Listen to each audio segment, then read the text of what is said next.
Right now, could Madison be the next city to get electric scooters as the trend continues to spread across the country? And a former sheriff's deputy now faces criminal charges in connection with the 2018 mass shooting in Parkland, Florida, for what he didn't do. Plus, TSA agents find a loaded handgun during a screening at the Dane County Regional Airport. The potential punishment straight ahead. From the Channel3000.com Alert Center, this is News 3 Now at 10. And thanks for joining us tonight. Those stories are coming up in just a moment. Before that, we are keeping an eye on the weather tonight. It's been a beautiful evening so far, but there is a chance for some storms overnight that are making their way into the area. Chief Meteorologist Gary Canalti on the backyard patio with our first alert forecast. Gary? Well, we've been watching severe weather to our north and to our west across Minnesota and Iowa. These storms have weakened quite a bit as they've passed the La Crosse area. In fact, you can see in severe weather reports over the last 24 hours, a lot of wind and hail reports across southeastern Minnesota. Some reports of up to baseball-sized hail and winds to 70 miles per hour. But once those storms got about to the La Crosse area, they really started to weaken. And you can see that line of storms now spreading through south central Wisconsin. A little closer view takes these storms just north and west of Madison right now. They'll be coming through probably over the next hour or so. There might be a few more storms behind it overnight, but they should be winding down by morning. High temperatures today, upper 70s to around 80 degrees, and the humidity levels were climbing as well. Right now, Madison's at 71. The rain hasn't started here to the north and west where the showers and storms have rolled through. Temperatures have dropped into the 60s. By tomorrow morning, we'll be in the mid to upper 60s with the showers and storms coming to an end. We'll turn partly sunny for tomorrow. It'll be a generally dry day after that with a high temperature of 82 degrees. Later on, I'll take a look at the possibility for any more rain over the next week to 10 days. Electric scooters are becoming a common sight in many major cities. Could Madison be next? Tomorrow, the state Senate is looking at advancing legislation that would make them legal on Wisconsin roads. Keely Arthur joins us live in downtown Madison to share how this could impact our city. Keely? Well, Madison is known as the bike-friendly city, but what about scooter-friendly? Well, if legislation passes, we'll certainly be one step closer to finding that out. I could picture it. I could picture it. Yeah, I can see it. They're not here yet, but Annie Schlafer has tried electric scooters out while visiting San Diego. It was super awesome as like a tourist thing because you don't necessarily know how to get around. So it's nice to just jump on one. She and friend Megan DeRoche would like to see them here. I think especially with how much I'll be driving like across the entire city, and doing city driving isn't like something I'm super used to. And I was already thinking about biking, but it would like take a while. So that's something that would help me out, I guess. And some local leaders are welcoming of the motorized two-wheelers too. I think the electric scooters provide a very good form of transportation for a lot of different people if they're done right, if it's regulated properly. Jason Ilstrip of Downtown Madison, Inc. says that means limiting the number of scooters that companies like Bird Rides and Lime are allowed to bring in. You're seeing a lot of cities like Austin, Texas and Dallas, Texas that have had a huge rise, and all of a sudden there were thousands, even tens of thousands of scooters in one city. That posed a huge problem. Plus safety and regulating where one is allowed to bring them. For example, the streets and bike lanes, but not sidewalks, are key. I think it's very important that they stay only in certain zones, right? Because if not, they get dumped on the sidewalk and dumped on people's property. That's a real issue, particularly for people with disabilities. Ilstrip says the big upside here is transportation, believing this could be another component to improve mobility in Madison, complementing things like Metro Transit. What they really do solve is the first mile and last mile situation. So many people can get transit pretty close to their house, or they can get a ride close to their house via the bus or whatever it may be. But sometimes that first and last mile is the most difficult. The scooter can help make a difference and bridge that gap. Electric scooters in our city limits is far from a done deal. Even if the state legislation legalizing scooters on roadways passes, local municipalities could set their own limitations and would need to pass ordinances allowing businesses to rent them out. I've never tried it, but it sounds very appealing. So the state Senate will vote on this tomorrow. We tried to speak to the mayor's office about how Madison feels about it. They did not respond to our comment. We did speak to a UW official, though, to see how the campus would handle this. They said that they don't really view scooters very favorably right now because of safety concerns and the fact that these e-scooters can really be dumped anywhere, and that, of course, would litter their beautiful campus.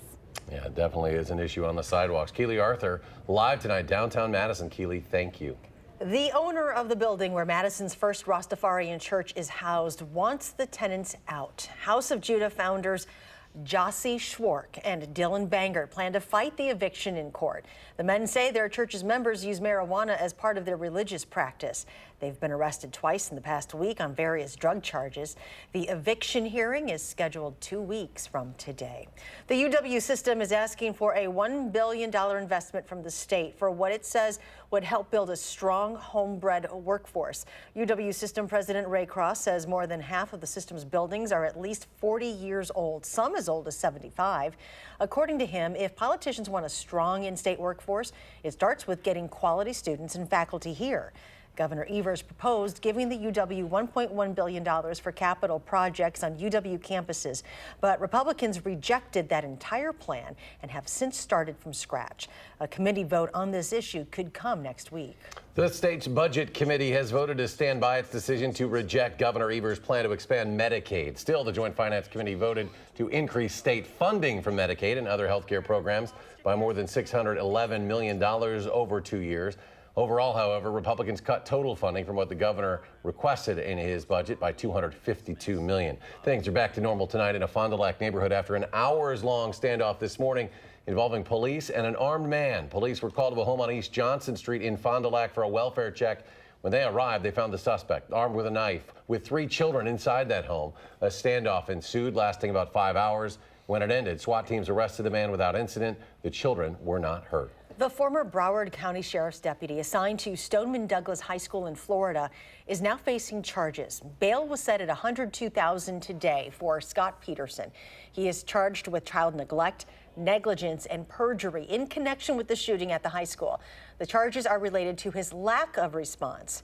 Peterson, who was a school resource officer at the time, was seen on video remaining outside of the school while the shooting was happening. His attorney says Peterson did not enter because he believed the shooting was coming from outside of the buildings.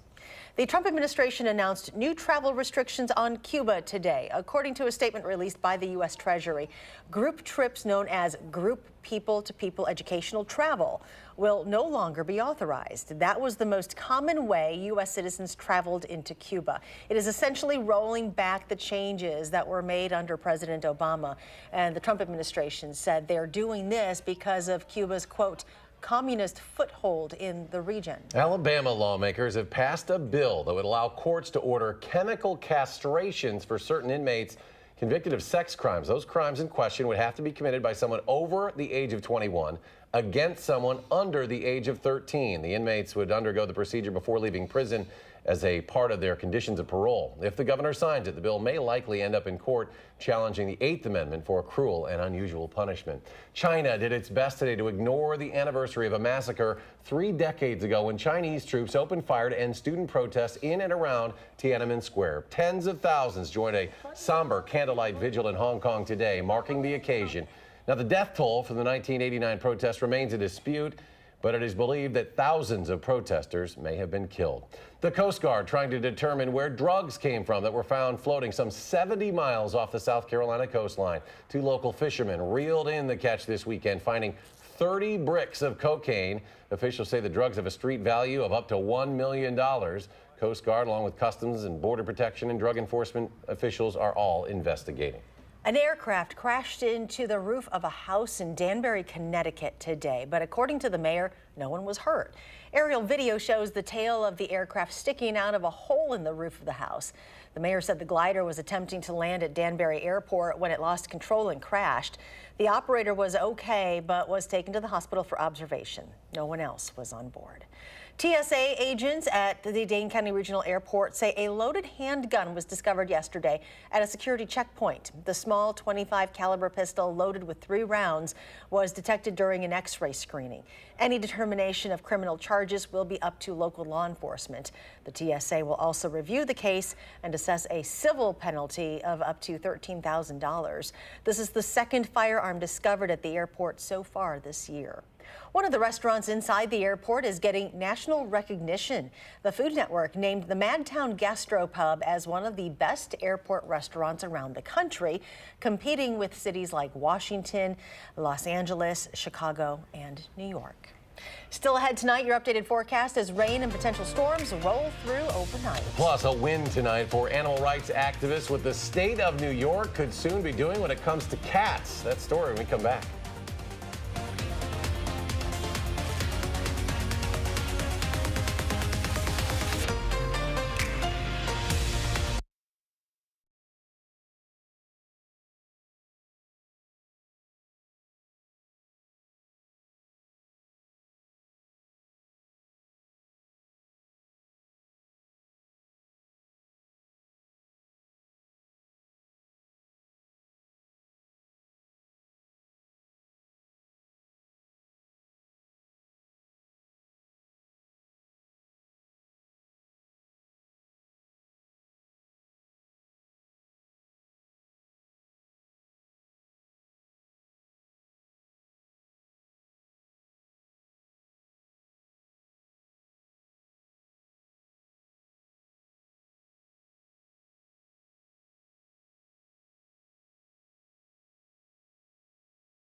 Ever wish you could live just like the characters on some of your favorite shows? Well, IKEA has now released ads targeting shoppers looking for design inspiration through their television. All the furnishings match spaces from Friends, The Simpsons, and Stranger Things, almost exactly. You have to assemble it all, though? That might be an issue. New York lawmakers today passed a ban on cat declawing, likely to become the first state to outlaw it. Now, this bill, which has been in the conversation now for years, passed the Assembly and Senate in New York, now only needing a signature from Governor Cuomo. It would outlaw several types of declawing surgeries, except in cases where it is a medical necessity.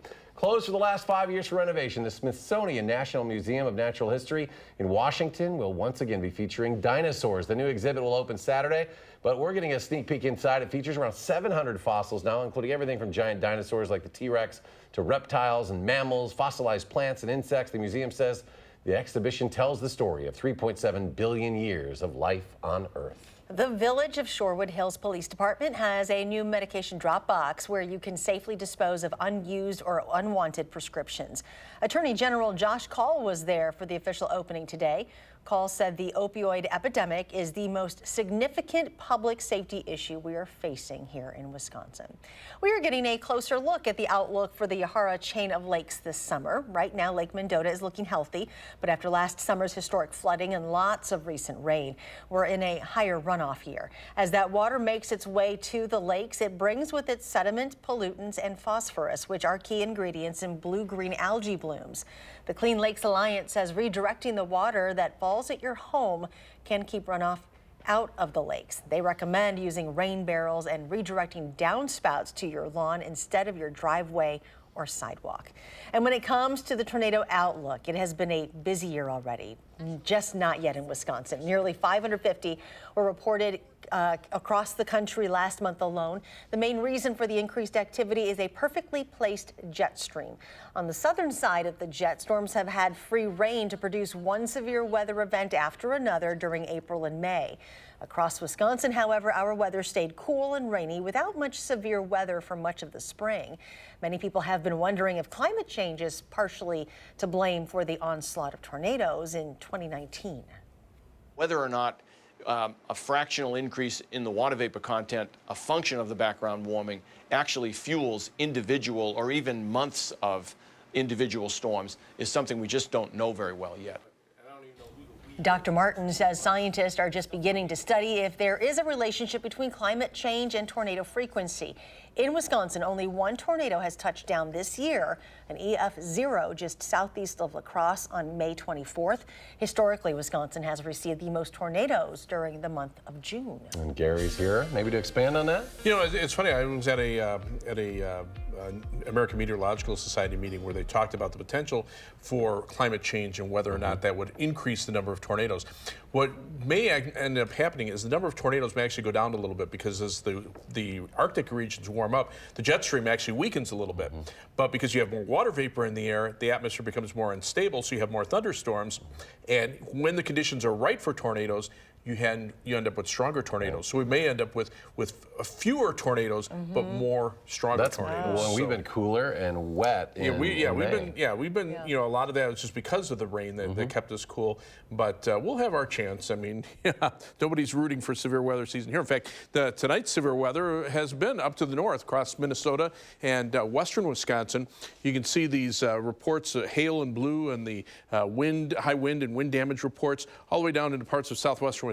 But you can see as these storms moved into the southern portion of the state, they really weakened, and the severe weather reports really have come down. 64-mile-an-hour wind gusts at the Rochester airport earlier this evening. There was hail up to baseball size in southeastern Minnesota. But as these storms have been pushing southeastward, they have really been weakening. Still a lot of lightning, some brief heavy downpours, but the fast movement means that these storms have kind of outrun their support, and the upper level temperatures are fairly warm, so that's weakening these storms a bit. Now, there are some storms farther out to the west. A couple of these have actually become severe at times, but those storms will probably weaken as they push into southern Wisconsin overnight. So can't rule out some isolated strong thunderstorms. Looks like the strongest storm right now is located just to the west of Verona. That'll take it just south of Madison and could be producing some small hail and gusty winds as it moves through southern portions of Dane County. Rain hasn't started in Madison yet. There's the view of the Capitol from the WISC Skycam on the west side of Madison. As we check out the almanac for today, our high temperature 78 degrees, the low 52, and right now we're still at 71 degrees. The humidity continues to increase to 81% with a dew point of 65. Skies are just cloudy in Madison, but those thunderstorms are not far away. High temperatures were in the 80s to near 90 across Minnesota and Iowa, generally in the 70s across our state, a little warmer in the southwestern portion of the state. But now the southwestern part of the state is starting to cool down where the rain has come through. Where the rain hasn't happened yet, still temperatures in the lower 70s. And the dew point temperatures mid-60s here, the low 70s over eastern Iowa. But the bulk of the more more significant moisture is going to stay farther to the south. So these storms, again, as they push into slightly drier air here, will weaken a little bit. They're following along the jet stream pattern, which still is in a fairly active pattern, but we're not seeing the big waves of low pressure swinging along a stationary front. We're also not seeing that big contrast in temperatures where it was cool in the northern part of the U.S., warm in the south, and that sets up a severe weather pattern. It's actually been pretty warm through the Dakotas today behind these thunderstorms. In fact, as we take a look at the surface weather map, there's a warm front coming through. That's actually the leading edge of the more moist air, but it'll be cut off by a cold front coming in. Front really doesn't have a lot of temperature contrast in front of and behind it, but you can see we don't have that big temperature contrast that we had a couple of weeks ago when we had more of the severe weather. And on future track, these storms will move on out of here tonight. Look for some sunshine tomorrow, and then relatively quiet conditions for the next couple of days with temperatures low 80s for tomorrow. Severe thunderstorm watch looks like it's just been canceled now for Crawford County, so it's now out of our viewing area, at least the severe weather threat. Low of 63 tonight, showers and thunderstorms, some gusty winds, perhaps some small hail at the strongest storms. Tomorrow, though, any lingering thunderstorms ending early, then we look for a high of 82 as skies turn partly sunny. Future track, the waves of thunderstorms move on out tonight. Low temperatures, lower 60s. Tomorrow, we'll be back to sunshine and high temperatures in the low 80s in the afternoon. Tomorrow night, a little drier air, low temperatures in the upper 50s, highs mid to upper 70s on Thursday. Rainfall amounts, generally the highest to the north and west where the storms already have come through, where those storms are zipping through. They're not going to leave much rain. And as we look at the 7 to 10 day forecast, temperatures actually looking pretty nice. Upper 70s to around 80 degrees. Nighttime low temperatures generally around 60 degrees, but not a lot of rain there. Rain chance Saturday night into Sunday and maybe Tuesday afternoon into Wednesday of next week. But even those are just chances. We're not looking for widespread rain on any of those. It's nice to see less raindrops on your The fewer the better at this point. Yes, thank you. You're welcome. Thanks, Gary. Sun Prairie Cardinals heading back to state in baseball. We'll have the story, the highlights coming up in sports.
WIA State Baseball Tournament begins next week in Grand Chute, and the Sun Prairie Cardinals are going back for the third time in the last 4 years. In the sectional final at Middleton, Sun Prairie faces Verona. The winner goes to next week's state tournament. This one is all Cardinals.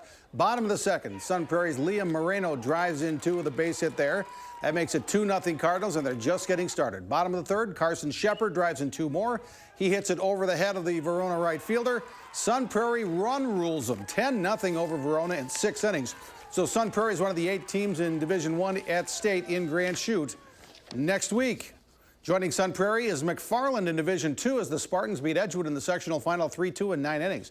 Marquezan is in the Division III field next week, and Mineral Point wins its sectional in a 2-1 game with Living Word Lutheran. The Riverdale Division IV sectionals, semifinals and final were postponed until tomorrow.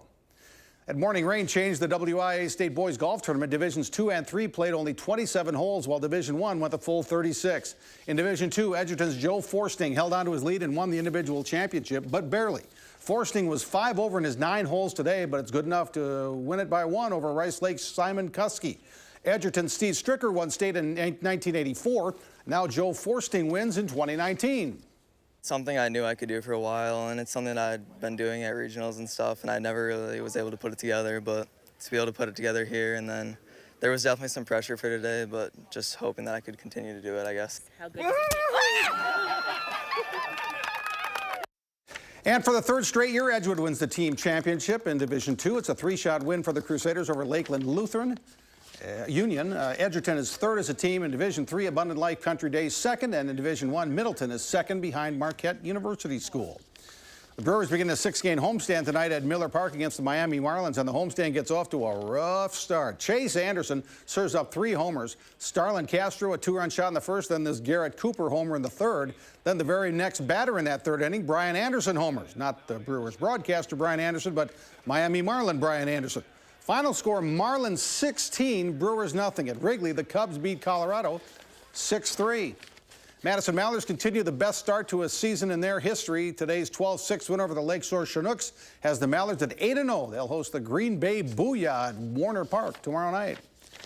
Kevin Warren will be the new commissioner of the Big Ten when Jim Delaney retires in January. Warren was chief operating officer of the Minnesota Vikings. He's only the 6th Big Ten commissioner in history. And at Packer OTAs today, head coach Matt LaFleur makes the rounds in a golf cart. LaFleur had surgery on a torn Achilles suffered in a pickup basketball game last week.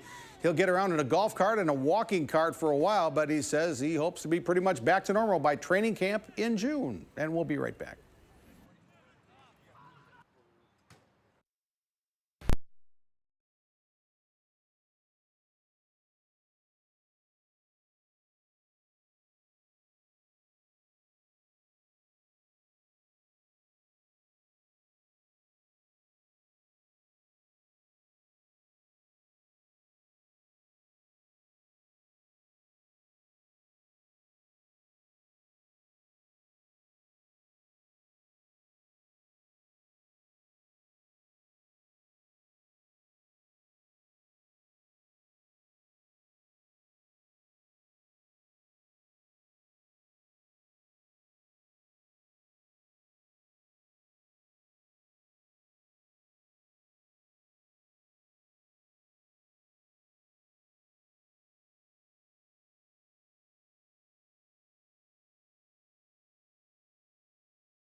Gary, final look at what's happening out there in the severe weather front. Yeah, severe weather really starting to wind down.